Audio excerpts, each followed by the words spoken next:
Olá, sejam bem-vindos a mais uns 5 minutos sobre saúde mental.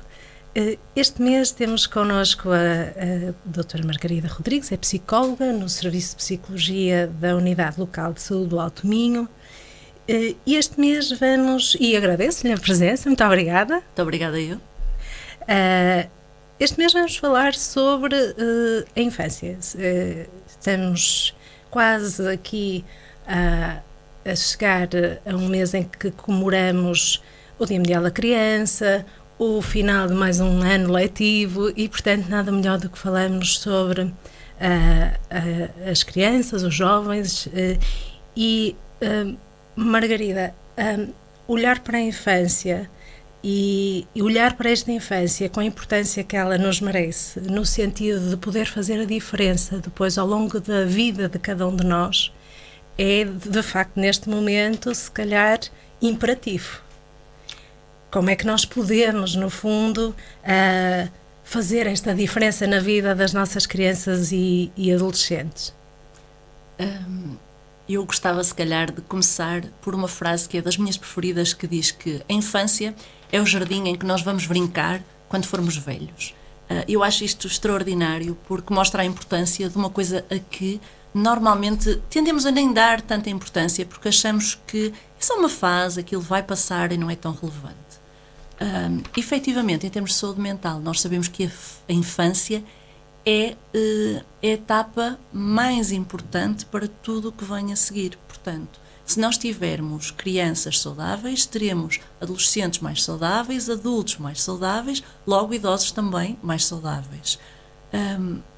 Enquanto figuras de referência para crianças, sejamos nós pais, elementos próximos, elementos educativos, todas as pessoas que funcionam como modelos para as crianças.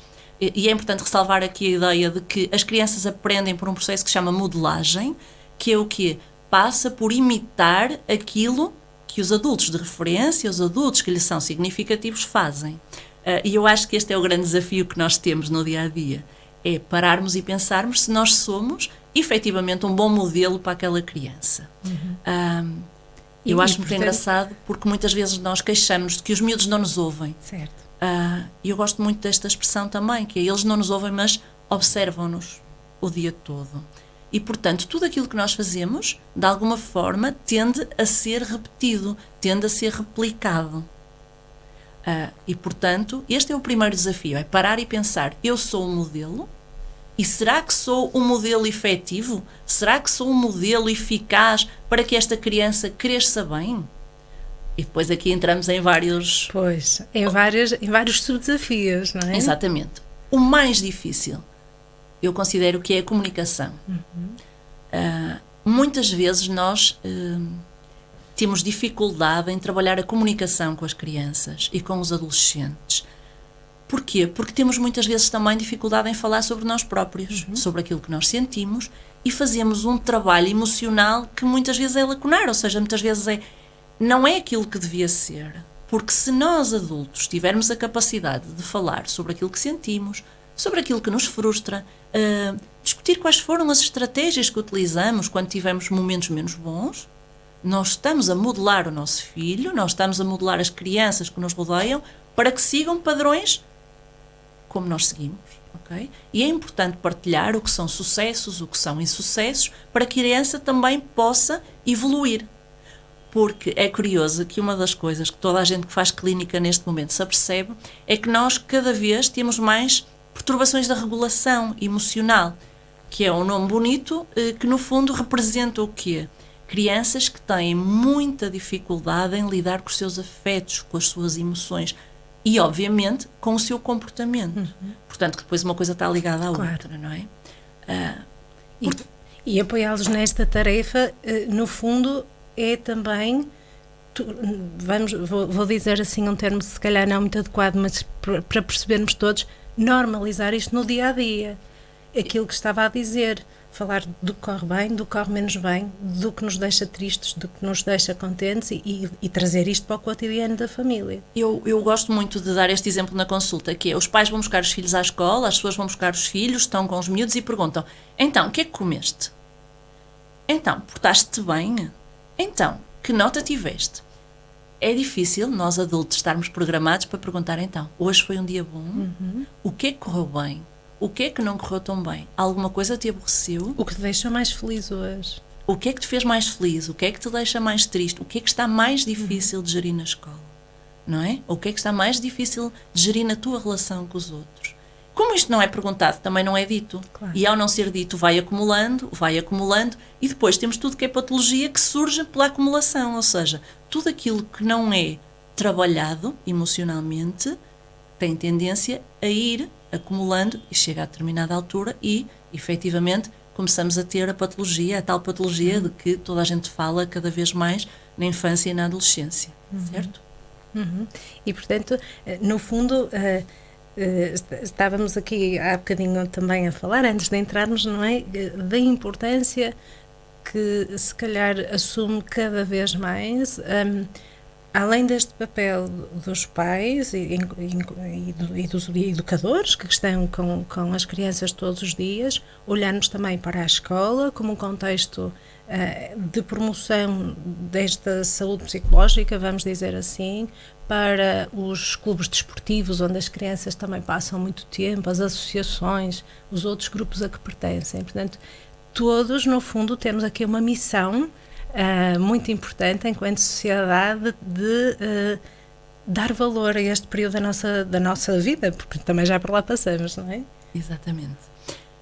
Há aqui vários aspectos que eu acho que nós devemos pensar quando pensamos na infância e na adolescência. Nós costumamos classificar várias áreas de desenvolvimento em que, por exemplo, dizemos que há um desenvolvimento físico ou estaturo-ponderal, portanto é a forma como a criança cresce em termos físicos. Há um desenvolvimento cognitivo, que é como é que se desenvolve em termos de competências. Há também a questão da linguagem, da comunicação. Há o aspecto socioemocional. E há uma coisa importante que é, nós somos uma equipa grande. A escola, os clubes desportivos, as associações, todos os contextos onde uma criança ou um adolescente está integrado são parte determinante e são modelos. E, portanto, se nós funcionarmos como um todo, estamos a dar referências positivas. Se nós não nos harmonizarmos, estamos a dizer a uma criança que as coisas não funcionam.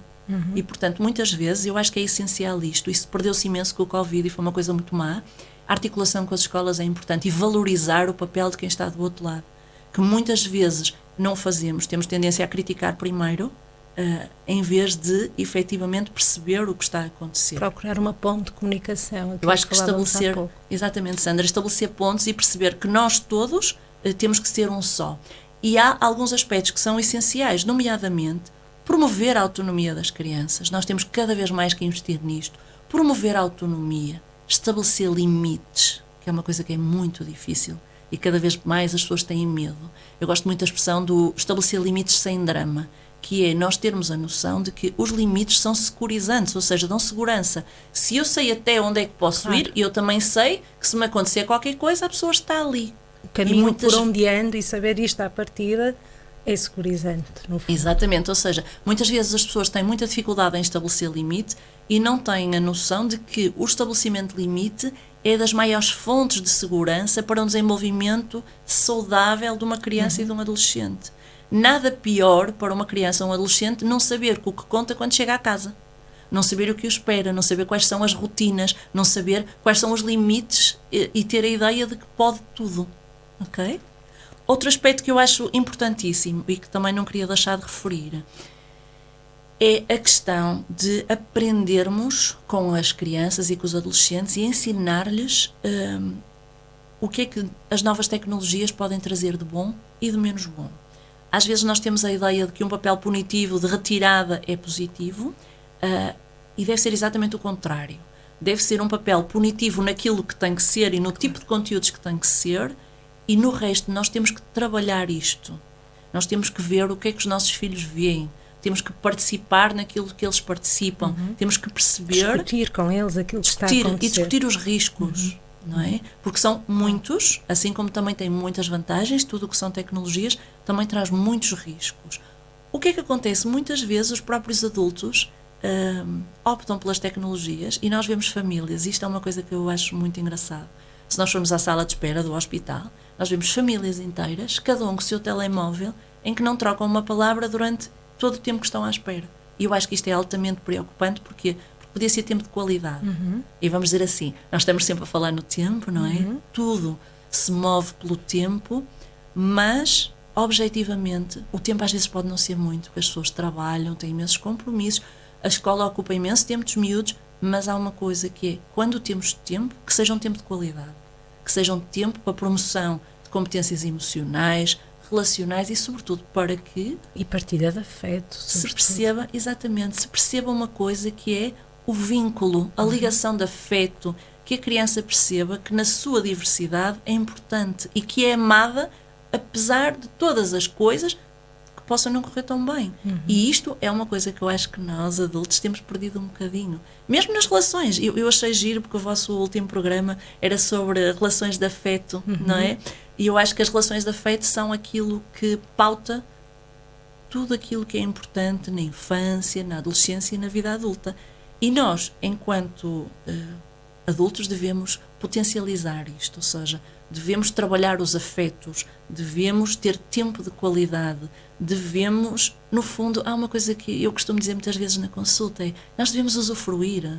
Acho que às vezes nós temos tanta pressão para que seja tudo tão perfeito que não usufruímos. E a coisa melhor, vamos dizer, de um filho, de uma criança, de um adolescente, é usufruir. Tornar os momentos, ainda que poucos, pela questão do tempo, prazerosos, no fundo, para todos que estão naquela partilha. Sim, e pensar na nossa adolescência, na nossa infância, e pensar que giro, eles estão a passar por isto e nós também passamos. Não ver tudo como uma coisa assustadora. Há fenómenos de exploração, nomeadamente na adolescência, que são naturais e que devem ser falados e que precisam de ser partilhados e que os adultos já tiveram e muitas vezes são, vamos dizer, eles próprios a não ter a capacidade de trabalhar com os filhos, trabalhar com as pessoas de referência.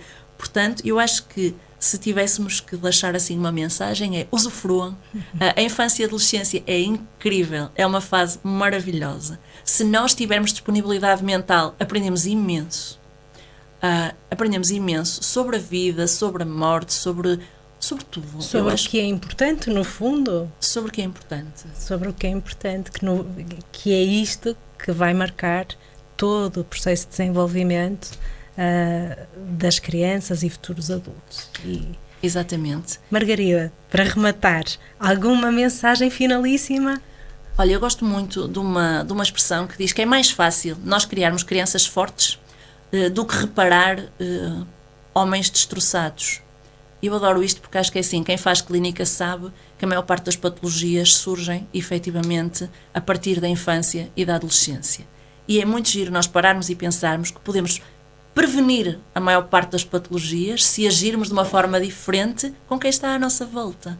E depois, efetivamente, se calhar teremos muito menos adultos em consulta, porque serão adultos muito mais organizados, com muito mais capacidade de gerir as frustrações, com muito mais capacidade de relação, felizes, com muito mais capacidade de se autorregularem e mais felizes, que é o objetivo.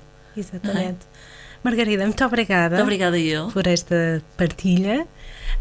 Quanto a nós, voltamos a ver no próximo mês com um novo tema e um novo convidado. Até lá. Obrigada. Obrigada. Obrigada.